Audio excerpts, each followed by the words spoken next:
सगळ्याच समाजाला वेगवेगळ्या ठिकाणी संधी देऊया आणि जाती जातीमध्ये भांडणं लागणार नाहीत असंच आचरण, अशीच भूमिका सर्व पक्षांनी आणि खास करून मंत्रिमंडळाची शपथ घेतलेल्या सगळ्या मंत्र्यांनी कोयनेपासून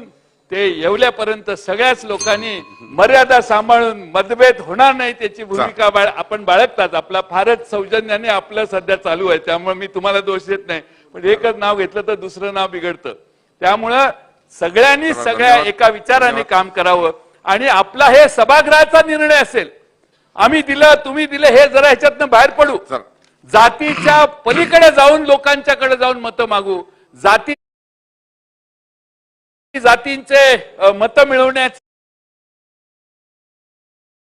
जे म्हणजे लोकांच्या भावनांची खेळून मतं मागण्याचा आणि मतं मिळवण्याचा काम कुठल्या या बाजूने करू नये त्या बाजूने करू नये. एकदा मराठ्यांचं